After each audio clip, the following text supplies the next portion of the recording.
Hello, everybody, and thank you for tuning in to the weekly report. The Mueller indictments and the Trump-Putin summit, triumph of the deep state. The term deep state has been so overused in the past few years that it may seem meaningless. It has become standard practice to label one's political adversaries as representing the deep state, as a way of avoiding the defense of one's positions. President Trump has often blamed the deep state for his political troubles. Trump's supporters have created big conspiracies involving the deep state to explain why the president places neocons in key positions or fails to fulfill his campaign promises.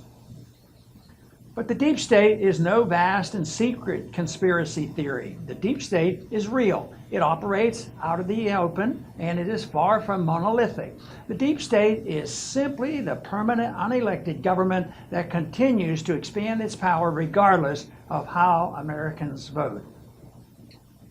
There are factions of the deep state that are pleased with President Trump's policies.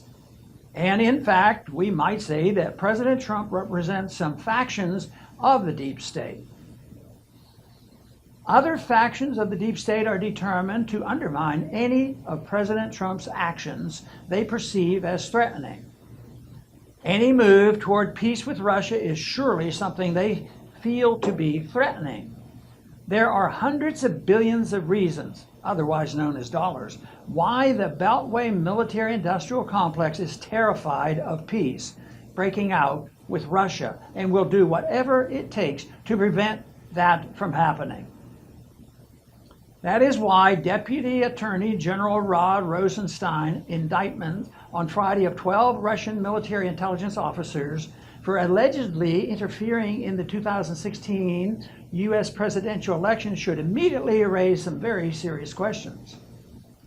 First, the obvious. After more than a year of investigations which have publicly revealed zero collusion between the Trump campaign and Russia, why drop this bombshell of an allegation at the end of the news cycle on the last business day before the historic Trump-Putin meeting in Helsinki? The indictment could not have been announced a month ago or in 2 weeks. It is not suspicious that now no one is talking about reducing tensions with Russia, but is all of a sudden, thanks to Special Counsel Robert Mueller, talking about increasing tensions.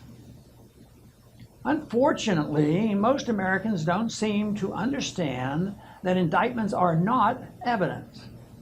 In fact, they are often evidence-free, as is the indictment. Did the Russian government seek to interfere in the 2016 U.S. presidential elections? It's certainly possible, however, we don't know.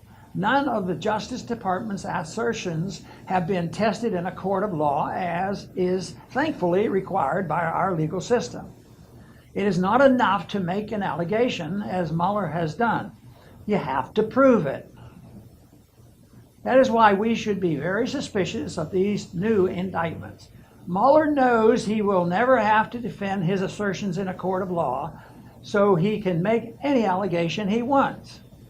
It is interesting that one of Russian companies indicted by Mueller earlier this year surprised the world by actually entering a not guilty plea and demanding to see Mueller's evidence. The special counsel proceeded to file several motions to delay the handover of his evidence. What does Mueller have to hide? Meanwhile, is no one talking about the estimated 100 elections that the U.S. government has meddled in since World War II? Maybe we